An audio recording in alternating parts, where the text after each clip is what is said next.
Hey guys, welcome. I'm going to be doing a Spellforce 3 RTS review. So this is a game that I received for free, and I decided to give it a try. It's a bit of an older game, but it has had content releases such as new races and some new content such as campaign features and such like that. I only have the versus mode. I do not have access to the campaign here.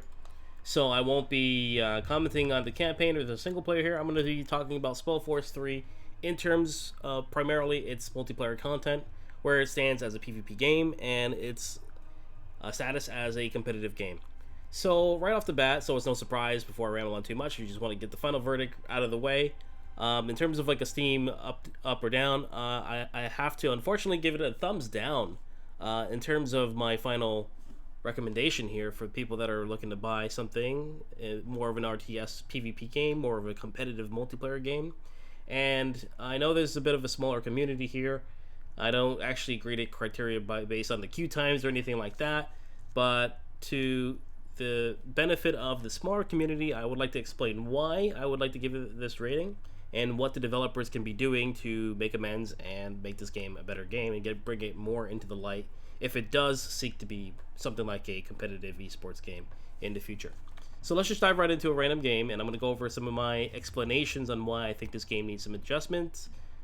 And talking about this and compared to other RTS games, you can see that there's some customers out there. There's some people playing the game, they're having some fun, such like that. I'm going to be doing an AI match. Let's just jump right in, because there are a number of... Basically, the queue times can get bad if you are unlucky. So we're just going to make a regular AI here. We're going to do a passive AI just for the sake of talking about this. Let's go. So I don't mind the fact that you're kind of thrown into the deep end in the RTS genre. There are some things that are not so great though, that kind of take away, detract from the fact that it is an RTS. For example, you don't have control over your workers. They're basically automatically given commands from the game. As you can see right away, you can see that my layout here is grid.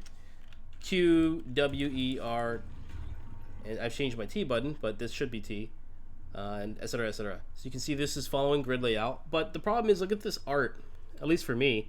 The game is visually beautiful. Like, if you look around, the game looks really nice. The quality of everything is good. You got some shadows here. This is only like on medium. I think you can set up higher. Maybe get ray tracing on in here, you know, HDR style. So everything looks nice. The world looks good, no, but these icons, these are garbage. They look very terrible. Like the difference between the tree chopper and the stone breaker, look, you see this like a little bit of a pillar, a little blue thing here, brownish looking thing. You get the same thing here, another same pillar, brown with a little bit of blue.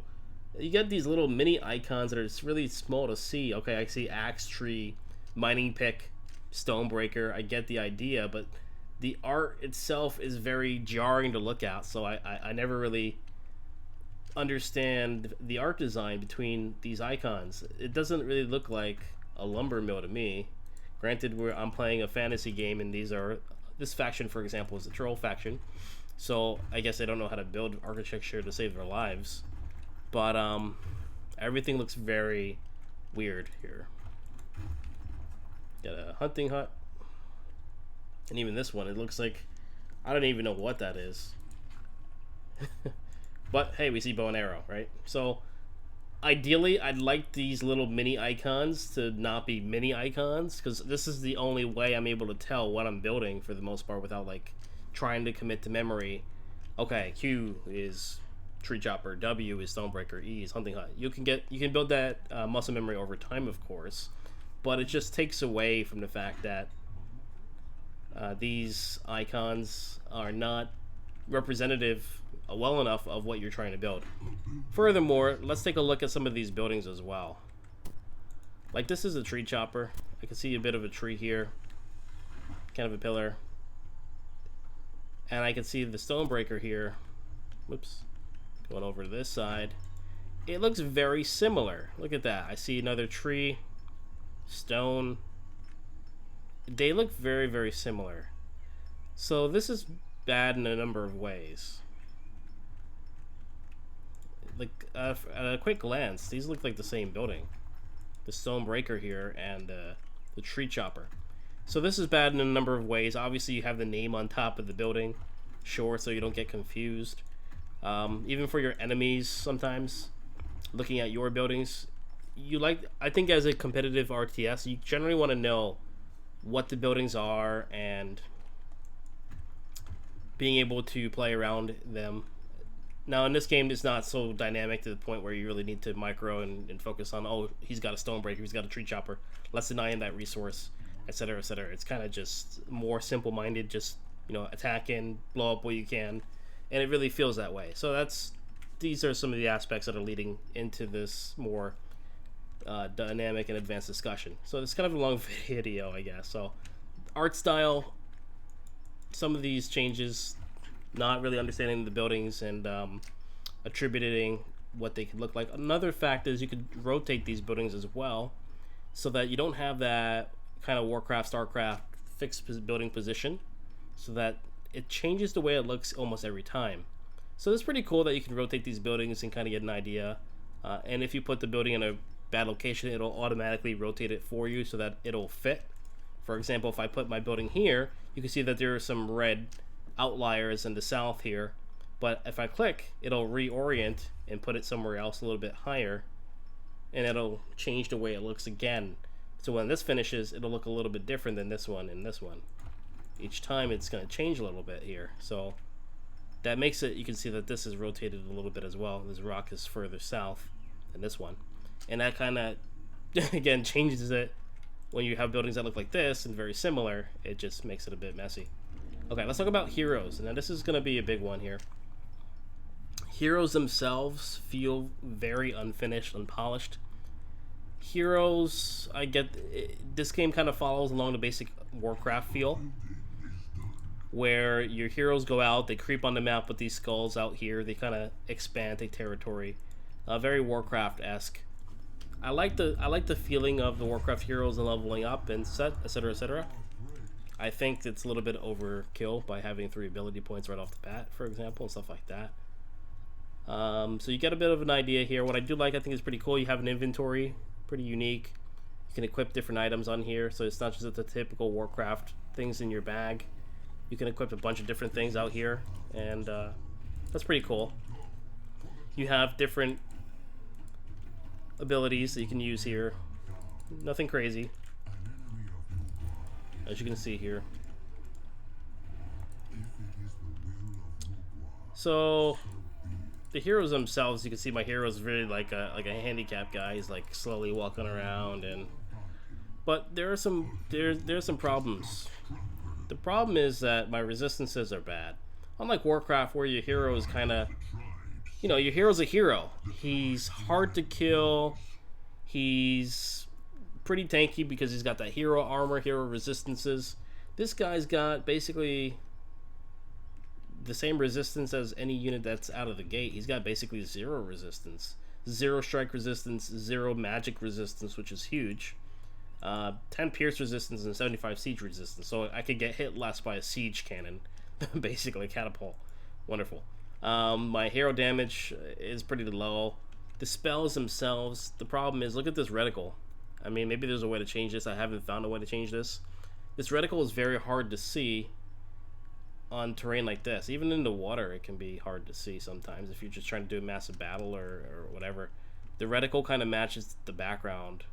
So it's like, where did I click? Where did I click? It's hard to notice.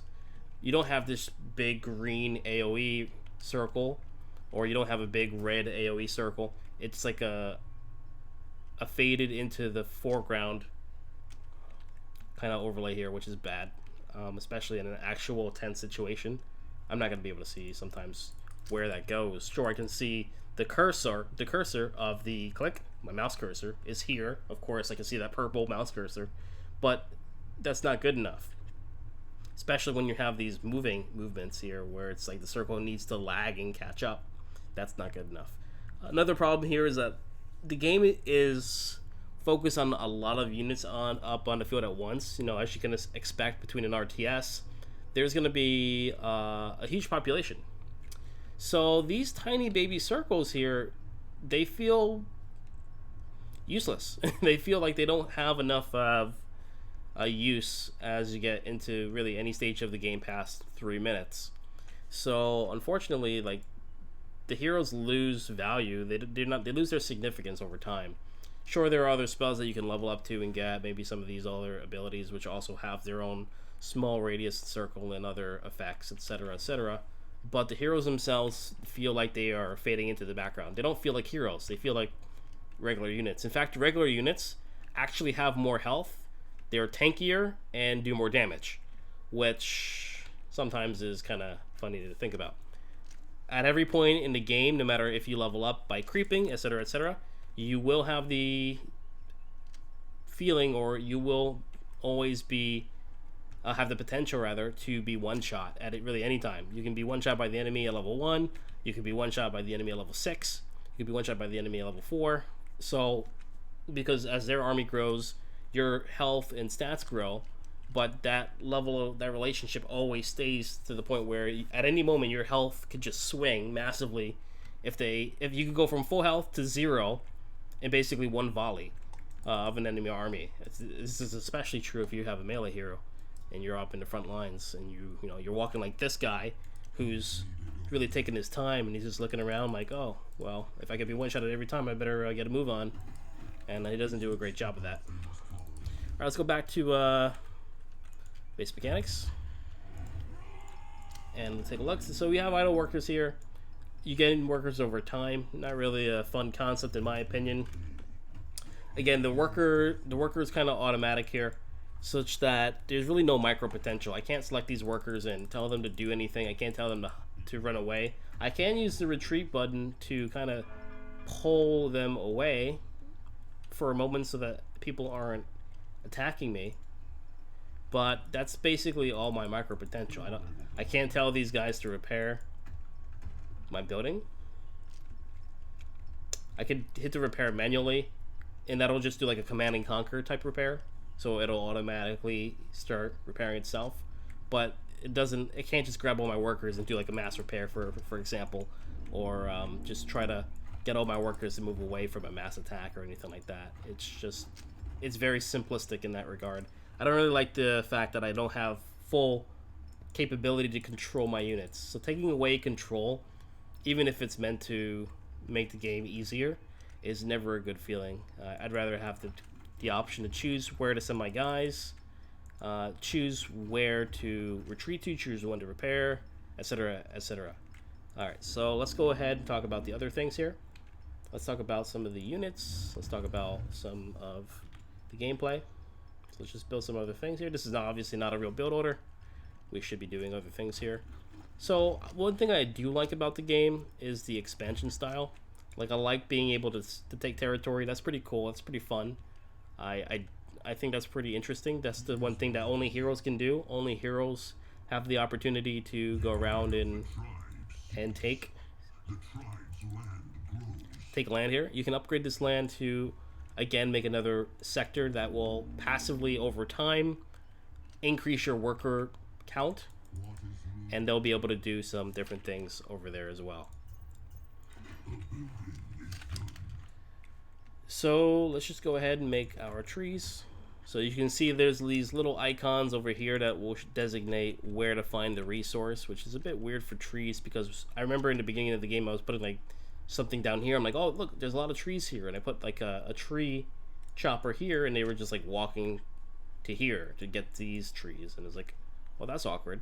So I'm not a fan of like making trees everywhere and then putting a little icon and say, okay, there's tree here. I can see why they did that. Like this wouldn't really be effective here if I put a tree chopper here with next to these trees, for example. So I find myself scrolling around and saying, okay, where are these little miniature icons here for me to put down my structure? So not a fan of that. I think that if I see a tree, that should constitute a tree that I can take advantage of in the actual world environment without my guys looking to run to the icons, or at least, you know, make all of them realistic icons. Okay, Stonebreaker. Okay. So you start off with each outpost here has 4 workers. So for my race, I get 1 worker per building, so I can make up to 4 buildings. Eventually, you can get to up to 8. Like the main base has 8 workers, and that's fine. Some buildings, though, they don't require workers for. Each race has their own specific of, as you can expect, own specific setup for you to take advantage of. So that's pretty interesting. That's the fantasy element is pretty good. You have all the races you would expect. You have humans, orcs, elves. You even have dark elves. You have trolls here. You have a bunch of races that are pretty in sync. You have dwarves, which are also pretty cool. So they get a good score for creativity. I like the fact that they have this interplay between all the different races. They put a lot of effort into making each race feel unique, and each race does feel unique. There's a lot of different units out there. If I look at the unit models up close, they look really good. You know, they look really nice up close. They look pretty badass. So the graphics are great. I feel they put a lot of effort into the models themselves, and they put a lot of effort into the game world. I really wish that they put a lot more effort into the actual like icons, because when I look at these models and I look at the world environment, it looks pristine, and I look at these icons and I'm like, what is this, you know, 1990? These are like really bad. I don't know, maybe some of the races have it better. I haven't seen every single race out there, just maybe three of the races. Alright, let's continue. Talk about some of the combat. So again, the problem is heroes don't feel as impactful. They still feel like they don't have this hero armor. Their choices aren't as relevant. They don't scale very well in the game.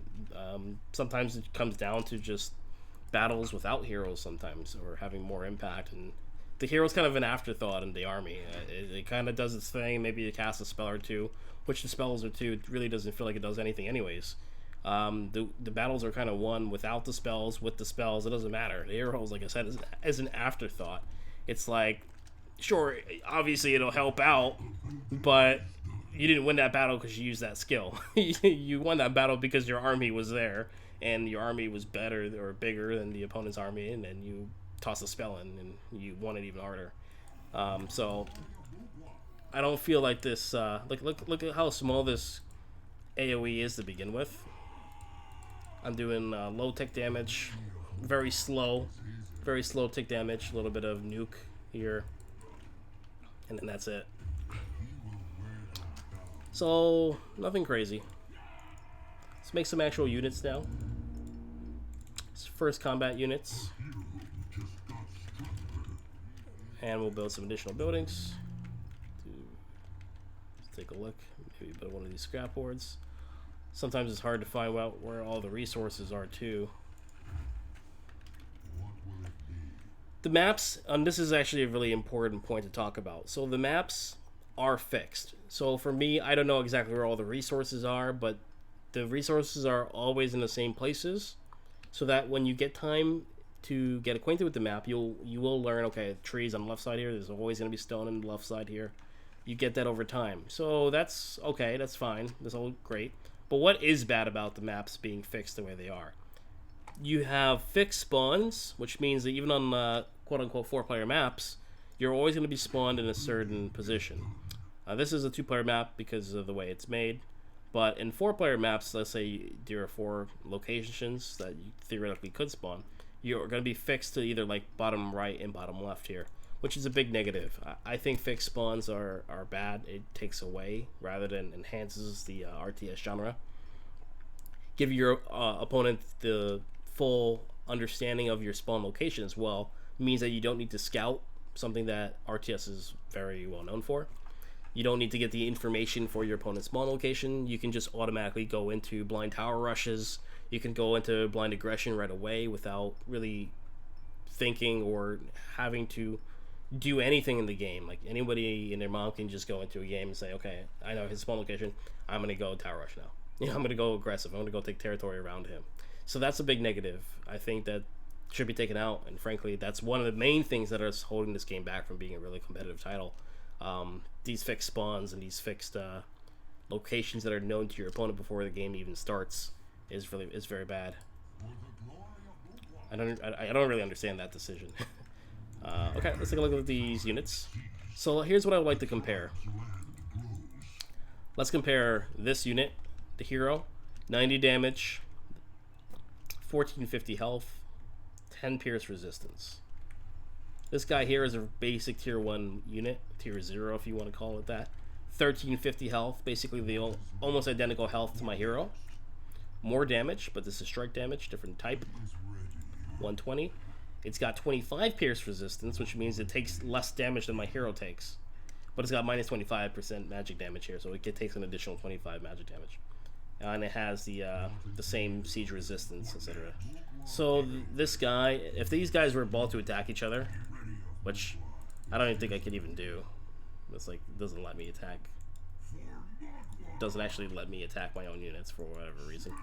So I can't really demonstrate it, but if I were to attack, these units should kill themselves at the same time here.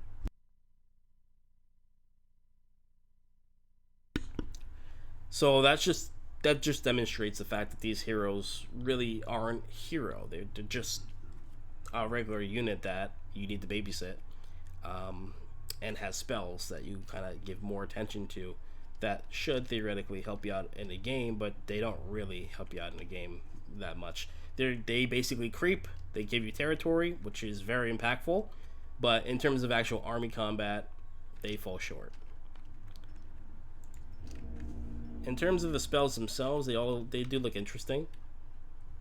You have every hero's got their own kind of setup here of different spells that they can use. But again, it just falls short in terms of actual usage. One of the recommendations for the developers, make heroes stand out. Give them hero resistance. Give them better resistances. Make sure that don't have them get one shot like a regular tier 0 or tier 1 unit would get one shot based on an army composition. Look at Warcraft 3. Look at how heroes don't get one shot by an enemy army. Look at the hero resistance types. Look at the magic resistances. Look at how the spells affect heroes.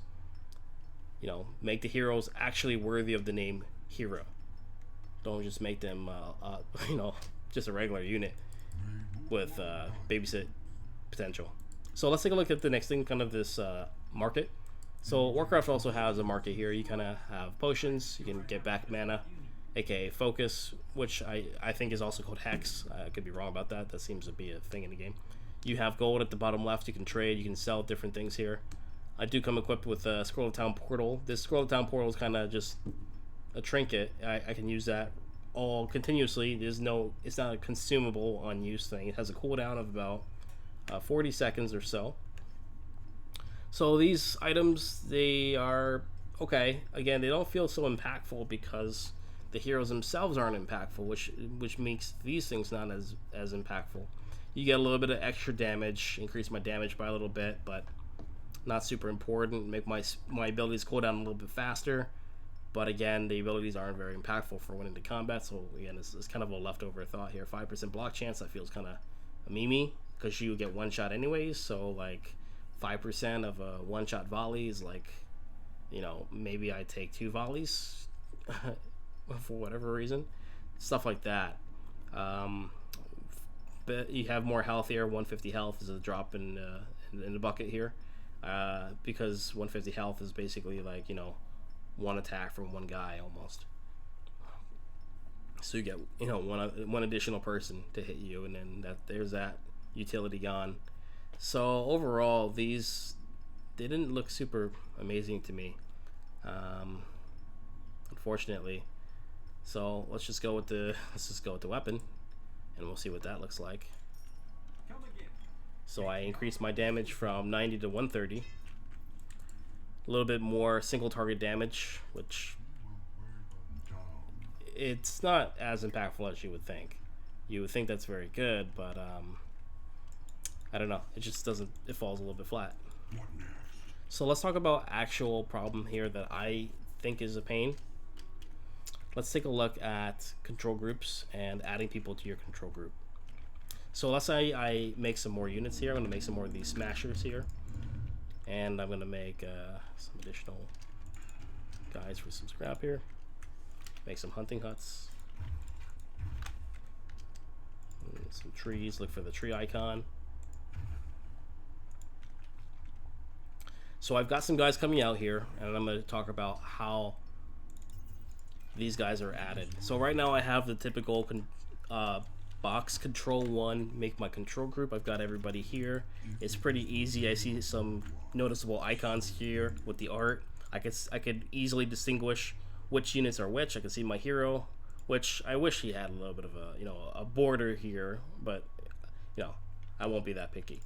Yes, I do wish there was a little bit more of a distinguishment between him and the rest of the guys. But anyways, I can distinguish the art here. I can see more guys are coming out. Now, there are more tier 1 units that just came out here, more smashers. I would like to add these smashers to my group, but there's no actual append functionality in the game. If you went to the keybinds, you'll find that there is no append function, which means if I were to add these guys to my pre-existing control group here, after more units have come out, I need to do some kind of convoluted system here. So what does that look like? We're going to select the units.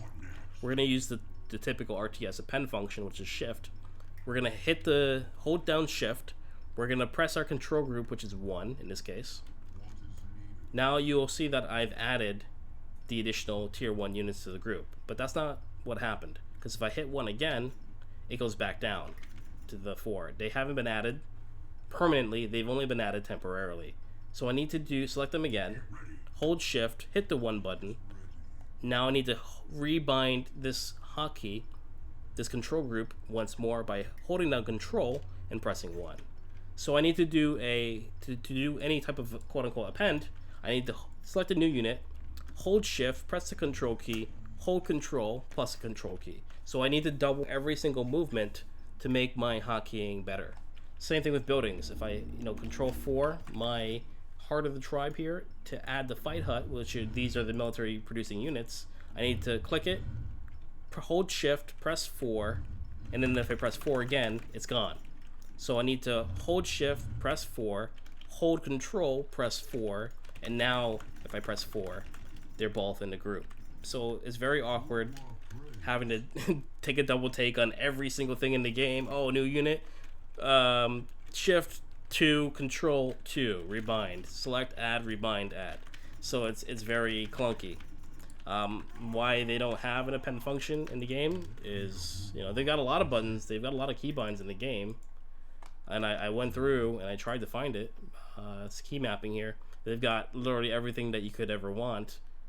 Jump to the next godstone, cycle through the current selection, kill select the units for whatever reason. I don't know, they've got hide my UI, which take the screenshot, but they don't have the most basic RTS genre and arguably the most important thing in the game, which is unit control group control, to be actually in here, which is a big problem. I don't know why they don't have that. So yeah, they've got like so much stuff, but that's where it falls a little bit short as well. Okay, so in terms of the text tree, the units are distinct enough. Every unit that comes out, the T2 to T3 units, they are distinct enough to be noticeable. So that's pretty cool, having the different types of units actually serve a role. I would argue that the micro potential of these units are very low. So after playing countless games, maybe like 20 plus at this point, I did lose a lot of them. So that is to say that the small community here are very experienced. They've been playing for a couple of years. They're very good. So the people that are playing this are treating it kind of at a high level. So I can see where the idea behind maybe having something competitive is good. The players that play this are good players, but the actual mechanics and fundamentals, they're not great. The micro potential, like I said, it's very low. It kind of leans toward more of a death bowl playstyle, which I guess in a general sense, to be fair to the credit of the game, most genres of RTS kind of do lean toward more death bowl kind of playstyle. But it would be nice if the game kind of provided more abilities or units to kind of allow you to do multi-prong pressure more easily. I know some races are better at that than others. Orcs, for example, are more multitude of units kind of swarming, so maybe they can do the multi-prong pressure more easily. But what I mean more so about the micro is, yeah, you can move your units around, you can take a position, but there's not that much in terms of surrounds, for example. Again, maybe with orcs, they have a bunch of units that they can kind of surround you with. Maybe not so much with the other races. It doesn't feel as impactful. There's definitely not any type of you know, like ranged shoot, run back, kite, ranged shoot, run back, kite. Like, you know, think of StarCraft with Terran Marines. You know, the stim pack, for example, the running gun, the stutter step, if you will, to the players. There are no stutter steps in this game. That are people are just doing that and having that. So the micro feels very lackluster. I feel, unfortunately. It kind of just feels like, okay, everybody select my army, 1A, attack, and periodically just move back, try to reposition so I don't get surrounded with the other enemy. 1A again, maybe this guy will do his meme reticle here and cast something. That's okay. That was the spell. Look at this cast spell animation. That's it. It's nothing. Look at this again. Let's take a look at this spell cast. Here it goes. Ready? That's it. Is that a meme? That's it. He just, like, sometimes he does nothing and sometimes he just moves his hand a little bit. That's it. I cast it. He didn't do anything. You can see the cooldown here for him casting the spell. And you can see that his mana bar, his focus bar has changed as well. But yeah, so that's it feels like they released this game, but like a day before release they're like, oh, we forgot the heroes, and they were like, okay guys, one day let's pull an all-nighter, let's get them in the game. And they just took a tier 1 unit with their regular stats and they just gave it like spells, and they forgot animations, and they forgot like actual like casting reticles. So that was feels like a very primitive Warcraft 3, you know. This is like where this I know Warcraft 3 is a much older game than Spellforce right now, but it feels like Warcraft is a lot more polished in many ways compared to this in general. So we've talked a little bit about the art style. We talked about how the world is beautiful. The unit models, they're very cool. The unit models look great. They look amazing. The art of the actual more important things here, not as much. Maybe the units they're okay. The units are distinguishable, but for whatever reason, these buildings look like a pile of junk. Maybe I guess could be the race here. So not a fan of that. Not a fan of not being able to choose where my units go. I'm not a fan of automatic workers. I prefer to make my workers manually, instead of having them by themselves increase over time. Again, micro just feels like a bit of a 1A and go. Maybe you don't feel as rewarded for unit preservation as well. Like I could take a unit and pull it backward just to increase survivability.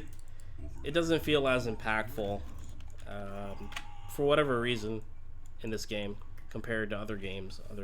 In terms of Warcraft, again, I keep referencing Warcraft because this is what this game kind of feels like. It feels like it took Warcraft as an inspiration. You've got creeping, you've got heroes, you've got units that you can make, you've got resources, etc., etc. I don't get excited when my hero gets a level. Okay, whatever. It's just, you know, add more things here. Not super exciting because, again, it's like a little bit of an afterthought. He just yells at me every once in a while. Roar. That's pretty much it. So this game does feature teleportation with these godstones, which is pretty cool. It's been conquered, so I can click on that. It's pretty unique, and I can enter the godstone or portal. I'll switch back to my base. That's pretty cool. I think that's pretty fun. Nothing wrong with that.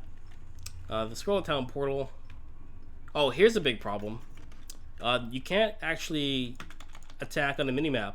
Maybe this is a setting that for whatever reason I need to activate. But if I click attack move and I click on the minimap, it does nothing. It's just like they just stand there and look like, okay, well. If I give a move command, however, the move command works. So I can move guys on the map and they'll move to their deaths if they pass anything hostile. But if I try to attack move, they're gonna stand there and look like, what are you trying to do? Yeah, so it's a bit weird. you can see on the minimap I'm clicking this direction, but the attack move is not working. So definitely get on that, developers. That's something that should be fixed out here. I definitely feel like that should be added. Some guys in chat definitely helping out here. You can right click. You can right click to confirm. Left click on map works with move command. Okay, you're right. You actually are correct. I made a mistake. So you can attack move on the map. It's just with right click, which is a bit weird. Because, well, think of it like this. That's a bit weird, and that shows it's weird because as an RTS gamer for like the past 15 years, right click after you issue a command. Right click is to cancel it. So if I click the attack button and I'm gonna move on the map directly, I will left click. But if I want to right click it, it cancels that command. Same thing with the movement on the map, you would think, right? Because right click is movement, so right click on the minimap is movement. I could do the same functionality for the world and a left click, but a left click on the map does nothing. But you're right, a right click does issue the right command, which I don't know why they changed that. That seems so weird. I don't have an answer for that.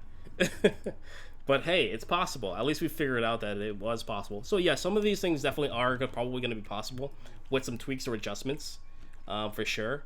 But all of these things that are a bit of, I feel like they're a little bit convoluted.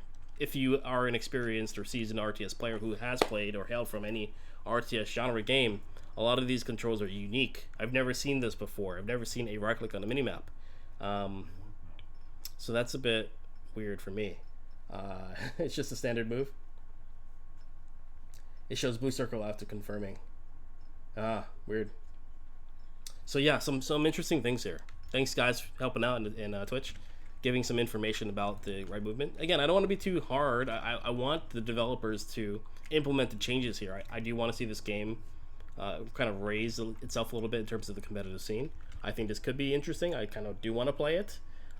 Every time I play it, I feel like, why don't I just play Warcraft?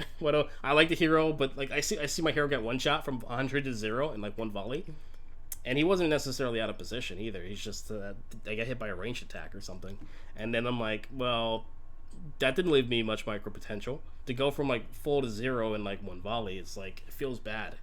From what I can tell, let's take a look at the armor. Let's take a look at the armor stats here. I've got health. So I don't really have armor stats, if I understand correctly. I just have these resistances. These are my armor stats. And like I've got 0 in almost every category, so I'm taking pure damage. I'm just taking full damage in every one of these attacks. So these units, like I said, they feel very similar to your tier 1 units. It just feels like sometimes the amount of damage that would take to kill this guy is the same amount of damage that would take to kill this guy. Even though he levels up, his resistances kind of stay the same. He gets a little bit more health added on here, a little bit, higher regeneration or whatever. And the rings themselves, I can add some rings to increase my resistances and whatnot. But again, they don't feel as impactful. It doesn't feel super great. For the guys in Twitch, I would love, let me know what's going on with the cast animations again as well. The cast animations, the reticle, they can see that my reticle is very hard to see, hard to notice. That's something that I didn't like necessarily. And the cast animation, sometimes he moves his arm, sometimes he does nothing, sometimes he stands there and looks at it, and then it happens. So I think they ran out of budget.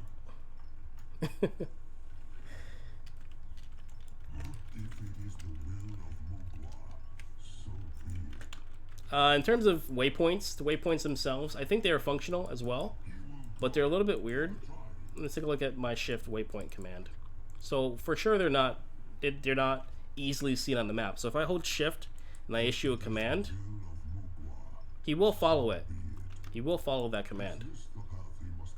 But they don't designate the icons of the waypoints. If I made a convoluted waypoint for whatever reason to say, okay, move here, then attack move the map here, clear out that creek camp, and then go back to shop.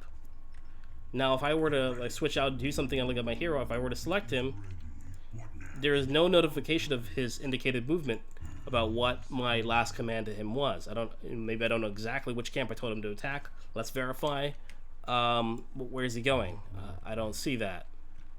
Even now I forgot where exactly I sent those commands, so there's no indication where this guy's going now anymore. But if we were to watch him, I'm not going to issue any more commands. He will follow through with my given waypoint command. He will do it. So it looks like for the most part it is functional. It's just still a bit of an inconvenience to not have those waypoints or those flags, the ability to see the commands that you issued on your units. On his way. So for the most part it is working. But it could be quality control for that for sure. Waypoints for the, like, look at this. The waypoints for this, the rally points rather, they are great. You can even see, like, okay, they're coming out here. Here's a flag. That's fine. That's great. I can set those. That's not a big deal. I just wish the waypoints looked like this as well. Look, it should be a simple implementation. Make the waypoints look just like the rally points out of the building. Should be pretty simple. Anything else I'd like to add? This was pretty much it. I think I kind of went into it. I obviously will play some games and do some combat scenes to kind of highlight some of the problems with combat themselves. But I won't talk about the balance of the game because I haven't played enough to talk about the balance of the game. But I do imagine with 5 races, the balance is a bit skewed, as you may suspect, between even Warcraft with 4 races, StarCraft with 3 races. The balance of the game probably gets tweaks here and there, some adjustments over time. But it would be a hard feat to really balance every single race with every single matchup with as many races as you have here. So that is something to have in the radar when you're thinking about a game that has so many races, which is cool. It's definitely nice. It's pretty creative to have that, but it's a very challenging project. Myself knows from playing Blizzard RTS how hard it is to balance out even 3 races in a game. We've been getting balance patches and updates pretty regularly for the last 10 years. So I don't know how in-depth the developers are with balance patch tuning. I know they do make some adjustments here and there, do some passes, etc., but it's an ongoing thing. It's an ongoing feat. You know, the players themselves, if you have a high community, the people out there will play the game regularly and test it and can kind of feel out even better than the developers can about the strengths and weaknesses of certain compositions, certain races, and certain feats. I can tell you for a fact that some of these things are a bit convoluted. I can tell you that playing the game myself, I won't go too deep in depth about the balance, but I do feel like the whole start the game and your opponent builds around you because they know your spawn location feels a little bit lackluster. I'm sure there's some counter to that's in the meta. Maybe it's tower rush, maybe it's defending against tower rush, maybe it's just rushing siege. If you can rush siege weaponry or whatnot. Who knows? Counterattack with flying units. I don't know the answer. But it still feels like something that shouldn't be in the game with forced spawn positions. So overall, this is going to be a bit of my review here. Little things that's taken for granted. Yeah, I agree with you. Definitely little things that's taken for granted.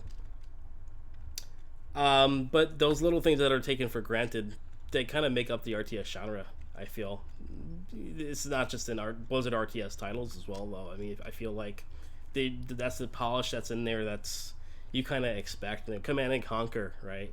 Command and Conquer kind of gives you some indication of unit responses, unit movement. It increases your functionality when you're playing here, and I think that's important. Everything else plays pretty standard. You have the population that increases as you do things or make supply, which is basically your RTS. You have resources that you gather over time, pretty similar. Each race has their own unique thing that you can acquire over time, different resources, which is pretty standard of your different races. So the creativity is there.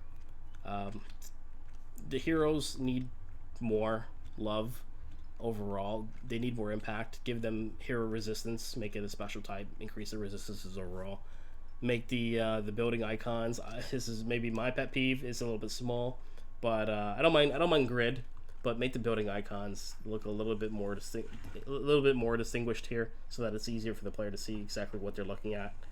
Maybe it's just my inexperience, but this still, after like 20 plus games of this race, this still just looks like a jumbled mess to me. I continuously look at it and I'm saying, okay, what is that? What is that? What is that? I have to continuously do that each time. Even though, if this was Warcraft, I feel, or StarCraft, I feel like after 20 games, I would know what it is. Or at least make these little mini icons, which are more indicative of what I'm building, a little bit bigger. I want to see that axe, but I don't want to squint and see that tiny axe in a tiny square. Make the axe, like, I don't know, bigger if possible, so I can get the idea right away. But that's just muscle memory. That's eventually you'll learn that. If you play the game for over a year, you're gonna get the hang of that. You're gonna memorize exactly what that is. Hero experience.